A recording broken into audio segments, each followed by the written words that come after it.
지난 한 주간 여러분이 아시는 것처럼 교단 총회에 다녀왔습니다.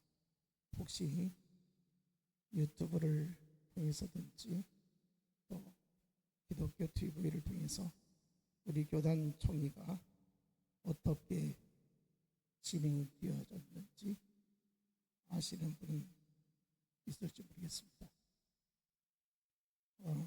총회가 열면 첫째 날 임원 선거를 마치게 되어집니다.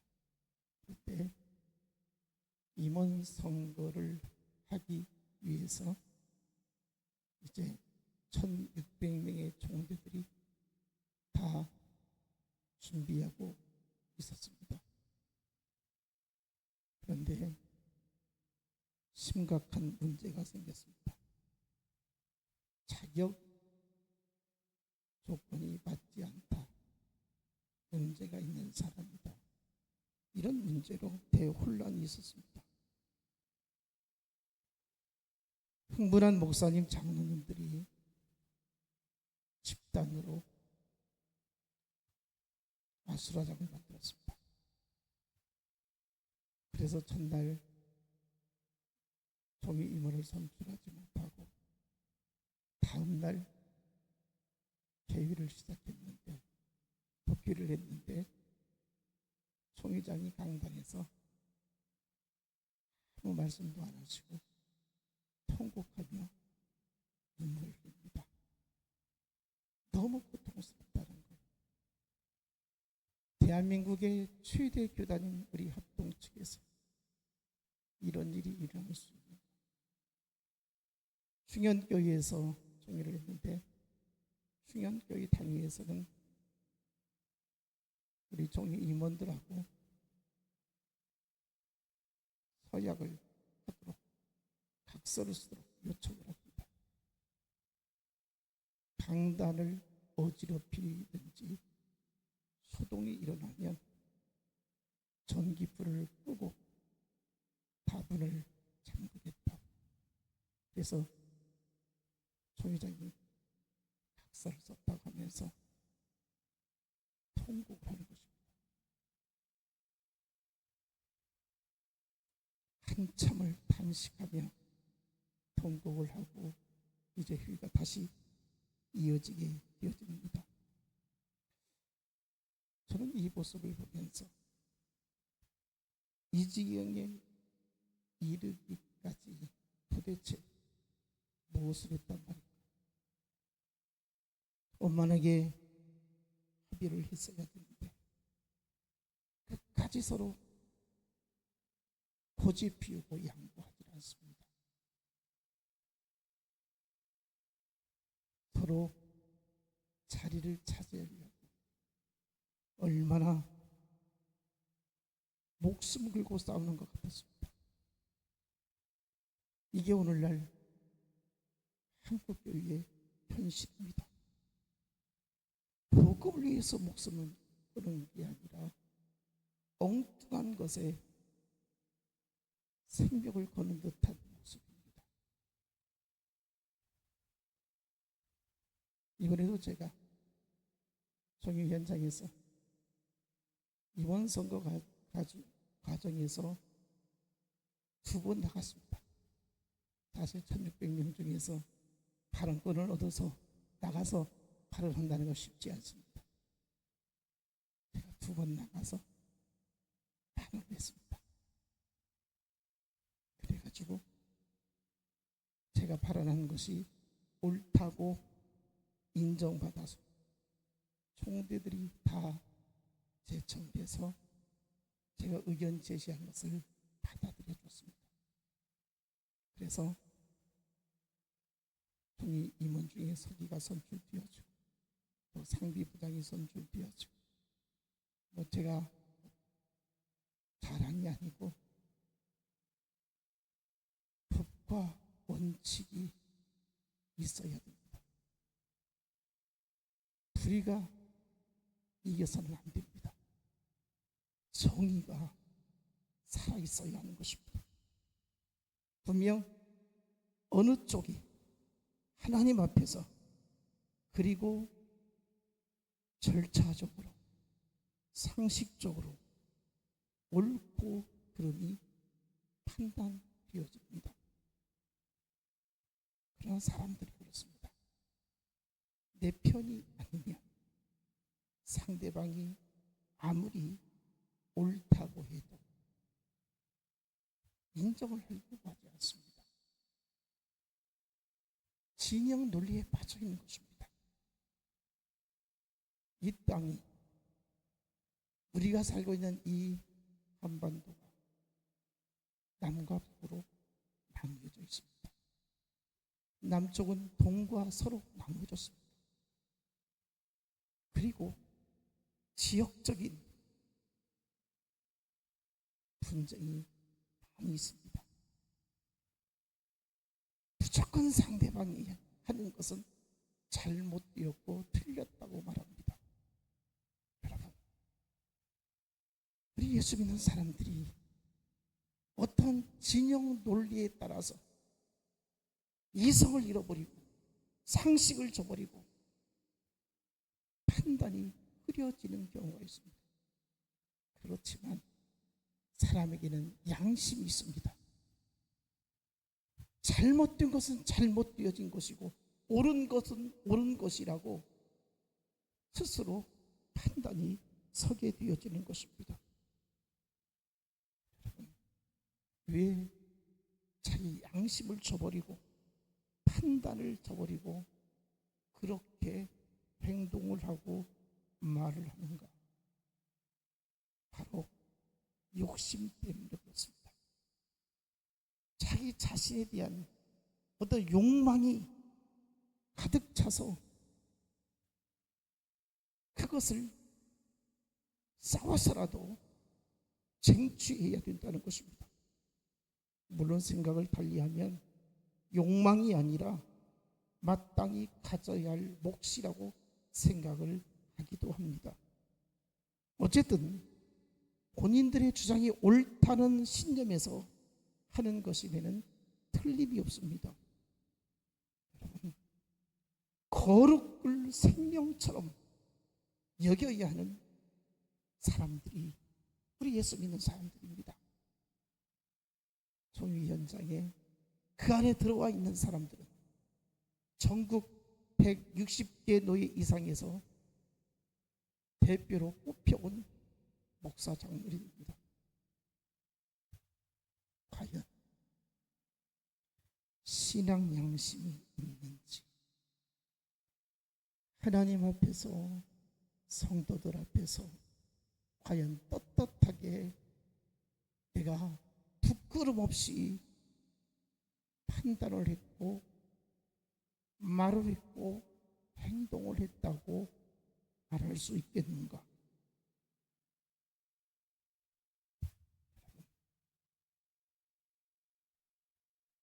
그렇게 싸우고 그렇게 욕심부리 참 교회 참석하면서 그런 생각을 했습니다. 서로 거짓말한다고 합니다. 목사님들이 팩트가 뭐냐고 소리를 지릅니다. 서로 거짓말이라는 거. 사실은 이거인데 왜 거짓말하냐고 그러고 분명 누군가는 거짓말을 하고 있는 것입니다. 그러면서 간단해서 얼마나 거룩한 모습으로 오늘 예배 인도하겠습니까? 그리고 성도는 우리 목사님 얼마나 훌륭한 목사님인가 이렇게 말하겠습니까? 하지 않겠습니까?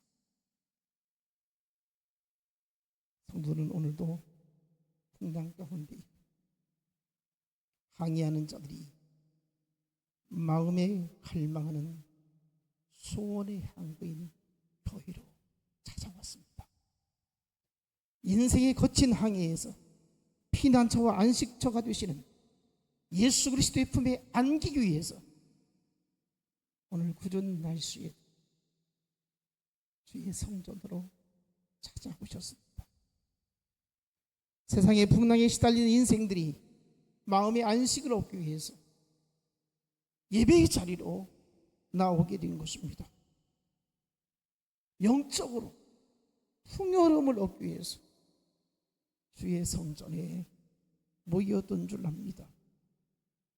주의 종을 통해서 들려주시는 주님의 사랑을 힘입고서 이렇게 찾아오셨습니다. 여러분, 교회는 엄마의 품과 같습니다. 아이들이 밖에 나가서 놀다가 집으로 들어오면 엄마 하고 부릅니다. 엄마가 대답할 때 마음이 편안해집니다. 그런데 엄마가 집에 있어야 함에도 불구하고 보이지 아니할 때 어린 자녀는 불안해합니다. 왜 그렇습니까? 엄마의 그 따뜻한 사랑이 그립고 그 사랑이 필요하기 때문에 그렇습니다.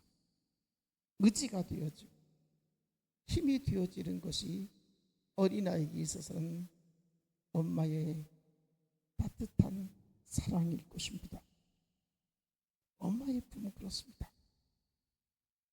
잘난 자식이든 못난 자식이든 구분이 없이 품어주는 것이 엄마의 사랑입니다. 그러므로 교회는 항상 엄마의 품이 되어야 합니다. 교회는 누구든지 따뜻한 엄마의 사랑을 느낄 수 있어야 됩니다. 이런 측면에서 목회자는 가슴이 따뜻해야 됩니다. 인정이 있어야 됩니다. 사랑이 있어야 되는 것입니다. 교회에 오면 예수님이 문 앞에서 서서 두 팔 벌리고 성도들을 안아주는 것이 아닙니다. 예수님은 우리의 죄를 대속하시기 위해서 십자가에서 피 흘려 죽으시고 3일 만에 부활하시고 이 세상에 40일 동안 계시다 하늘로 승천하셨습니다. 그리고 하나님 우편에 앉아 계시다가 그 언젠가 심판주로 다시 오실 것입니다. 우리는 다시 오실 예수님을 기다리고 있습니다. 다만 지금 우리 가운데에 임재하시는 하나님의 성령이 함께하고 있습니다.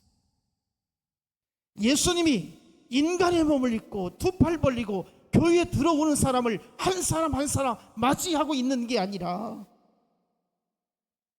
보혜사 성령께서 우리 눈에 보이지 않지만 하나님의 신이 우리 가운데 찾아오시는 것입니다. 지금 이 시간에도 우리 가운데 하나님의 영이 함께하고 있습니다. 그래서 성령이 우리 안에 충만하게 임재하게 되어질 때에 하나님의 영인 성령이 말씀을 통해서 우리에게 가르쳐 주십니다. 감동을 주십니다. 여기서 중요한 것은 성령에 이끌려 살아가는 사람들이 교회 안에 가득해야 합니다. 내가 과연 성령의 사람인지 아니면 껍데기만 그리스도인이요 영적인 내면에는 전혀 하나님의 자녀라고 하는 증거가 없다면 우리는 종교인에 불과할 것입니다. 누구든지 예배의 자리에 나올 때마다 살아계신 하나님을 만날 수 있어야 하는 것입니다. 바라고 원하는 것은 우리 모두가 성령의 사람이 되어야 되는 것입니다. 목회자가 성령에 이끌려 살아야 되는 것입니다. 우리 장로님들이 성령에 이끌려 살아야 되는 것입니다. 우리 권사님들이 성령에 이끌려 살아야 되는 것입니다. 여러분, 우리 모두가 성령에 사로잡혀 살아야 되는 것입니다. 먼저 믿은 성도들이 성령의 사람이 되어져야 되는 것입니다. 교회가 교회다워야 되지 않겠습니까? 여기 하나님의 신이 운행함을 교회에 들어오는 모든 사람들이 느껴야 될 것 아니겠습니까? 그래서 소원의 항구가 누구든지 세상에서 지치고 힘든 영혼들이 바로 망망대해에서 희미하게 비춰지는 저 항구의 등대를 바라보며 나아가듯이 인생의 풍랑 속에 살다가 세상 가운데서 빛을 발하고 있는 소원의 항구인 교회를 향해서 나올 수 있어야 한다는 것입니다. 시편 107편 31절 보면 여호와의 인자하심과 인생에게 행하신 기적으로 말미암아 그를 찬송하리니로다. 여호와의 인자하심과 인생에게 행하신 기적으로 인해서 하나님을 찬송할지니라. 여러분 어떻습니까? 여호와의 인자하심이 얼마나 우리 가운데 나타나고 있습니까? 하나님의 기적이 우리 가운데 얼마나 경험되어지고 있습니까? 우리가 살다 보면 그렇습니다. 좋은 일도 있고 나쁜 일도 있습니다.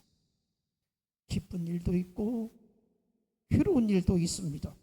하지만 이 모든 일을 통해서 하나님의 사랑을 깨닫는 것이 중요하다는 것입니다. 우리는 수없이 인생에 쓴 잔을 마시고 살고 있습니다. 실패를 경험합니다. 병에 들기도 합니다. 깊은 수렁에 빠지기도 합니다. 여러분 그때마다 어떤 생각을 가집니까? 하나님의 진노로 여기십니까?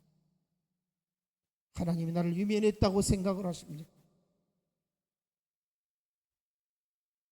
그것이 결코 아닙니다. 하나님의 사랑이 여전히 우리 가운데 함께하고 있습니다. 하나님 멀리 계신 것처럼 아니 계신 것처럼 침묵하는 삶이 여전히 우리 가운데 있다 할지라도 살아계신 하나님은 오늘도 우리를 향하여서 특별하신 은총을 부어주시는 것입니다. 하나님의 사랑이 여전히 우리 가운데 있음을 말하고 있는 것입니다.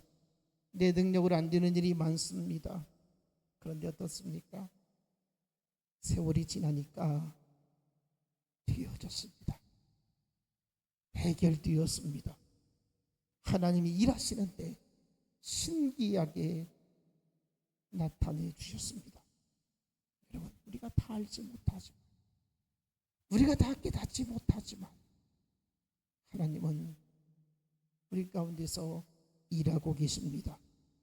이로 인해서 하나님을 찬송함을 고백하는 것이 시인의 고백인 것입니다. 여러분 우리 그렇게 삽시다. 하나님이 일하신다. 하나님이 도와주신다.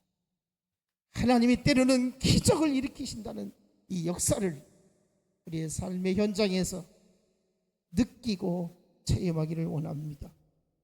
시편 107편 32절 백성의 모임에서 그를 높이며 장로들의 자리에서 그를 찬송할지로다. 여러분 교인은 또 그리스도인들은 세상에서 칭찬을 받아야 됩니다. 인정을 받아야 되는 것입니다. 비난받았던 사람이 손가락질을 당했던 사람이 예수 그리스도로 충만한 삶을 살아가게 되어질 때에 칭찬을 받게 될 것입니다. 변화된 우리의 모습을 통해서, 구별된 거룩한 모습을 통해서 여러분이 인정받고 칭찬을 받게 되어진다는 것입니다. 나아가 이것이 우리 교회의 자랑거리가 되어지는 것입니다.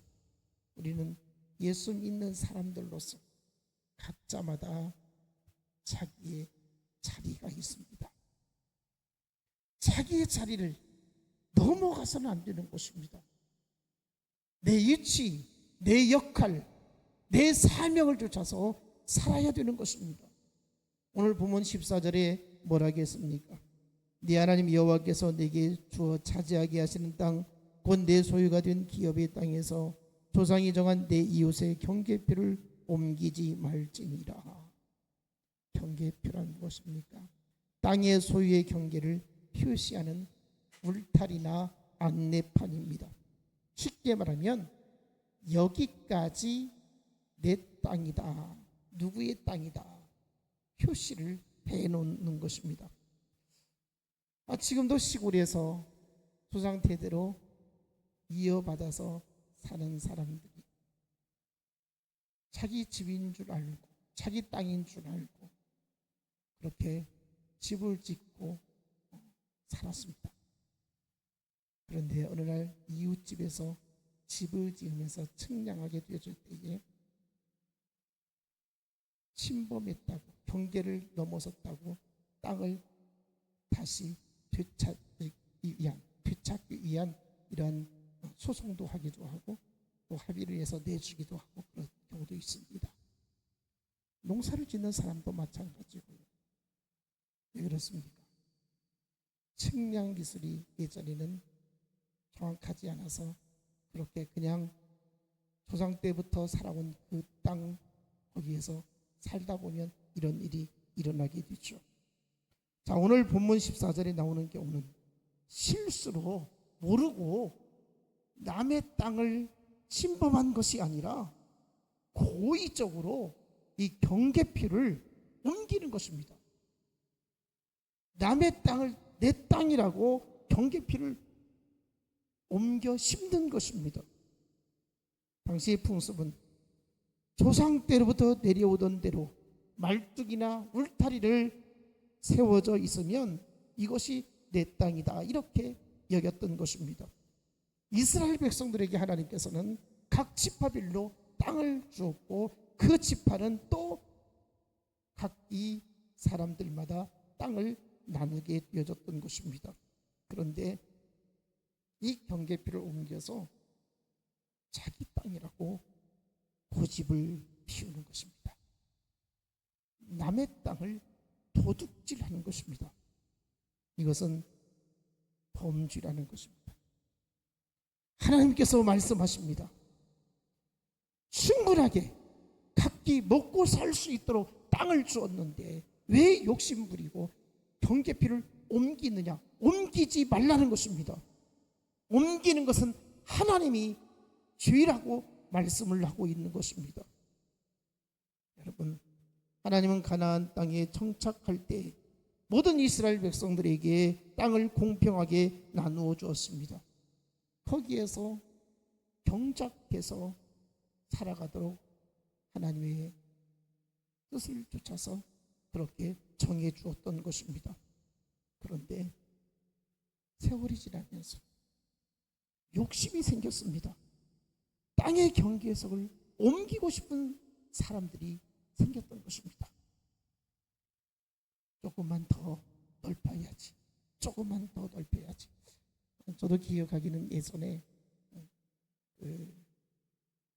논에서 이 논두렁이 있으면 어느 한쪽에서 삽으로 이 논두렁을 갉아먹어 가지고 이웃 논주인하고 대판지게 싸우는 것을 보게 됩니다. 그 조금 더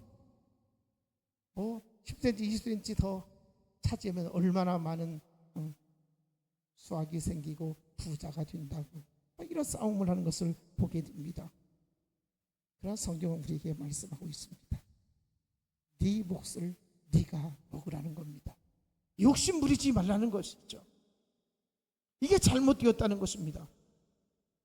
하나님의 백성으로서 정직하게 살아야 한다라고, 다른 사람에게 피해를 줘서는 안 된다고, 지나친 욕심을 부려서는 안 된다라고 말씀을 하고 있는 것입니다. 거룩한 주의 백성으로서 품위를 지켜야 한다고 가르쳐주고 있습니다. 여러분, 우리는 하나님 주신 은혜로 살고 있습니다. 욕심 부리지 말고 하나님의 은혜의 족함을 깨닫기를 원합니다. 그저 하나님 감사합니다. 이만큼도 감사합니다. 이랬으면 좋겠습니다. 서론에서 말씀드렸듯이 목사님들과 장로님들이 모이는 총회가 혼란이 일어난 이유가 무엇이었습니까? 욕심 때문에 그렇습니다. 욕심이 생기다 보니까 절차도 법도 원칙도 사라지게 된 것입니다. 그 욕심 때문에 거룩이 사라져 버렸습니다. 영적인 권위도 무너졌습니다. 칭찬과 존경은커녕 짓밟히게 되었습니다. 오늘 이 모습이 우리 모두의 모습 아니겠습니까? 지금 내 스스로 거룩함을 훼손하고 있지는 않습니까? 거룩이 무엇입니까?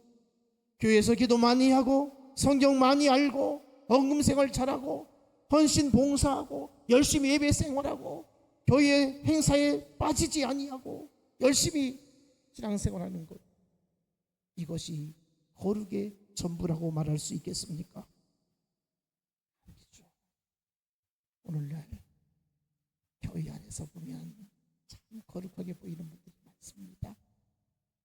신실하게 보이는 분들이 있죠. 열심히 있고요, 또 기도하고요, 헌금생활 잘하고요, 풍기는 이미지는 신실하게 보여집니다.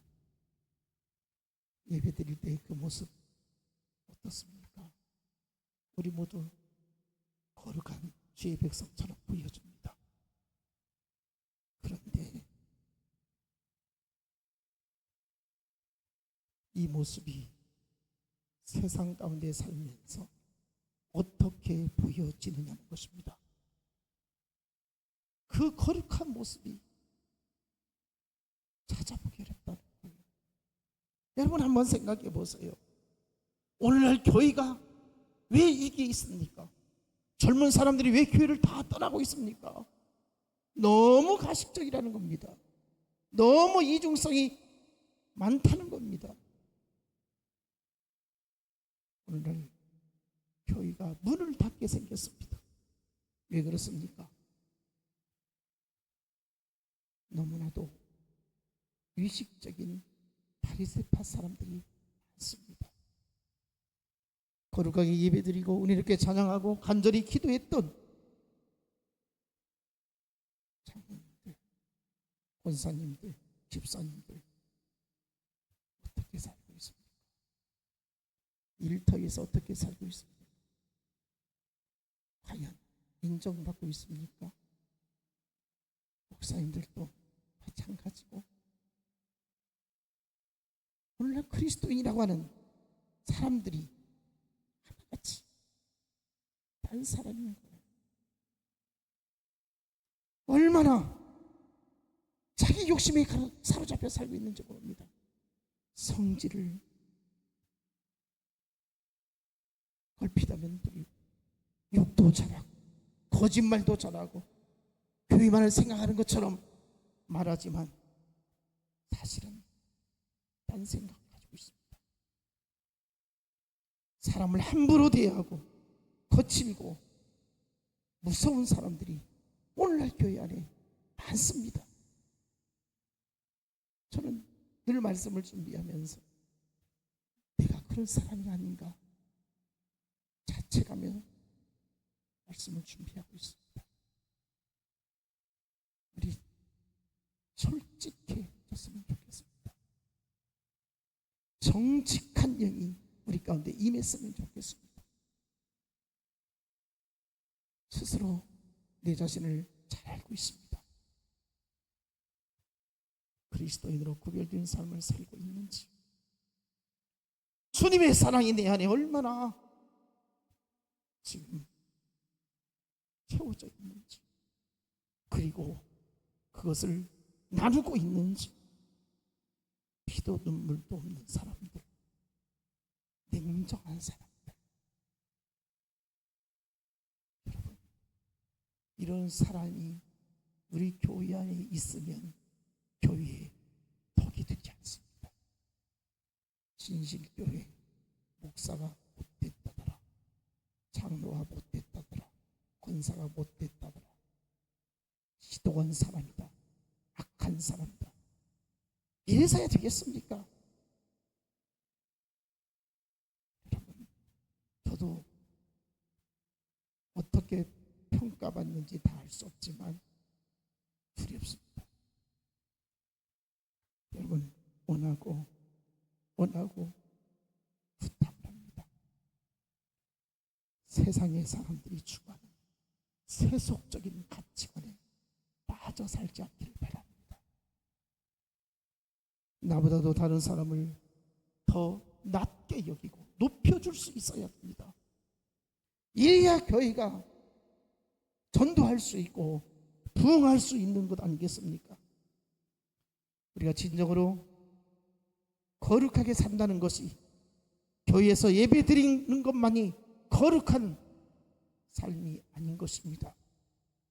일상 속에서 어디에서든지 하나님의 자녀로서 떳떳하게 당당하게 살 수 있기를 원합니다. 신앙생활을 거룩해져야 하는 것이 아니라 우리 일상생활도 거룩해져야 하는 것입니다. 삶의 모든 영역에서 하나님이 나의 주인 되심을 고백하고 무슨 일을 하든지 어떤 자리에서든지 무엇을 먹든지 마시든지 하나님께 행해야 될 것입니다. 하나님의 영광을 위해서 살아야 된다는 것이죠. 교회가 그리 많고 예수 믿는 사람들이 그리 많은데 세상은 갈수록 어둠 가운데 깊어져 가고 있습니다. 여러분, 우리는 깊은 어둠에 있는 세상을 향해서 빛을 발해야 될 것입니다. 믿음으로 사는 것 때문에 우리가 욕을 얻어먹습니까? 신앙생활 열심히 하는 것 때문에 손가락질 당하고 있습니까? 그것보다는 인간성이 좋지 못해서, 덕스럽지 못해서, 마음 씀씀이가 못돼서 사람들에게 욕을 얻어먹습니다. 하나님의 백성들입니다. 거룩한 백성들입니다. 삶의 영역 가운데 어떤 것 하나도 우리는 저버릴 수 없습니다. 내 모든 삶의 하나하나가 하나님이 드러나야 되고 하나님이 함께하는 사람임을 나타내야 한다는 것입니다. 하나님의 은혜와 사랑을 경험한 사람들이 우리들인 것입니다. 우리가 어떻게 은혜를 경험하고 있습니까? 우리가 어떻게 주님의 사랑을 맛보고 있습니까? 십자가의 은혜와 사랑이 우리를 사로잡고 있습니다. 우리가 예수 그리스도를 구주로 영접했다면 우리는 이미 거룩한 존재가 되어진 것입니다. 그런데 거룩한 백성이 되었다고는 하지만 여전히 내 안에 죄성이 남아 있습니다. 구원받은 성도로 거룩한 존재로 부름받은 것은 사실인데 여전히 나를 짓누르는 것이 있습니다. 그것이 무엇입니까? 욕심입니다. 나를 드러내고자 하는, 내가 무엇인가 빼앗아야 되고 누려야 되고 다른 사람에게 피해를 주면서까지 얻으려고 하는 이런 생각이 있다는 것입니다. 여러분, 하나님 앞에서 많이 내려놓아야 됩니다. 낮은 자리에 내려가야 되는 것입니다. 더 겸손하게 살아야 되는 것입니다. 오늘 본문에서는 하나님의 백성들은 정직하고 진실된 삶을 살아야지 평계표를 그렇게 옮겨서야 되겠느냐. 이것을 하나님은 우리에게 말씀하고 있습니다. 사실 우리는 마음으로는 얼마나 수 없이 다짐하고 결단합니까? 말씀대로 살아야지, 섬기며 살아야지, 용서하며 살아야지, 사랑하며 살아야지, 다른 사람 이익을 위해서 내가 희생해야지, 이런 마음이 다 있습니다. 그러나 현실은 전혀 그렇지 못하다는 것이죠. 로마서 7장 18절에 보면 사도 바울도 그랬습니다. 나는 날마다 죽느라고 그렇게 고백했던 사도 바울이 내 속 곧 내 육신에 선한 것이 거하지 아니하는 줄을 아노니 원함은 내게 있으나 선을 행하는 것은 없노라. 그렇습니다. 내가 원하는 거예요. 내가 그렇게 바라는 거예요. 그러나 선을 행하지 못하는 자신의 모습을 탐식하고 있습니다. 여러분, 우리가 믿음이 있습니까? 우리가 정말 하나님 사랑합니까? 탄식하며 살기를 바랍니다. 내가 이렇게 살아서는 안 되는데, 말씀대로 살아야 되는데, 십자가 지며 살아야 되는데, 하나님의 뜻을 앞세우며 살아야 되는데, 이런 간절한 마음이 우리에게 있어야 한다는 것입니다. 출애굽기 29장 37절에 보면 너는 이래 동안 제단을 위하여 속되하여 거룩하게 하라. 그리하면 지극히 거룩한 제단이 되리니 제단에 접촉하는 모든 것이 거룩하리라. 오늘 우리는 예배의 자리에 나왔습니다. 죄를 자복해야 합니다. 회개해야 됩니다. 거룩한 성도들이 되어야 하는 것입니다. 욕심 때문에 경계표를 옮기지 말아야 하는 것입니다. 성도의 본분을 절대로 망각해서는 안 될 것입니다. 우리는 지극히 거룩한 성도가 되어야 한다고 말씀하고 있습니다. 거룩한 제단이 되어져야 합니다. 오늘 우리 예배 자리에 함께 나왔습니다. 우리는 접촉했습니다. 예수 그리스도와 접촉했습니다. 거룩하신 하나님 앞에 나왔습니다. 그러면 우리가 거룩해져야 하는 것입니다. 내가 거룩해질 때에 교회가 거룩해지고 교회가 거룩해질 때에 세상이 거룩해질 수가 있는 것입니다. 우리가 어떻게 살아야 되겠습니까? 어떻게 거룩해질 수 있습니까?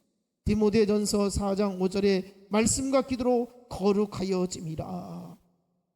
우리가 말씀과 기도로 충만한 삶을 살아갈 때에 거룩해질 수 있습니다. 여러분, 말씀과 기도로 거룩해지는 사람은 사랑이 충만한 사람입니다. 어떻게 말씀과 기도로 거룩해졌는데 사랑을 저버릴 수 있겠습니까? 하나님은 오늘 우리에게 말씀하십니다. 내가 거룩하니 너희도 거룩하라. 하나님의 음성을 듣기를 원합니다. 그래서 한결같이 하나님 우리에게 명령하신 것이 있습니다. 거룩은 사랑하며 살아가신 것이다 라고 말씀하고 있습니다. 여러분, 교회에서도 사랑으로 살고 세상에서도 사랑으로 살고, 사랑은 허다한 죄를 덮는다고 그랬습니다. 용서한다고 그랬습니다. 품어주는 것입니다. 우리 모두 사랑은 거룩이다. 거룩한 삶이 사랑으로 날마다 승화되어져서 예수 그리스도의 빛을 발할 수 있는 하나님의 귀한 자녀들이 되어지기를 주님의 이름으로 축복합니다. 기도하겠습니다. 하나님 아버지, 거룩한 백성으로 새롭게 하여 주옵소서. 하나님 기뻐하시고 원하시는 신실한 그리스도인으로 살아갈 때에 하나님께 영광이 되어지고 우리가 복된 인생이 되게 하옵소서. 예수님 이름으로 기도하옵나이다. 아멘.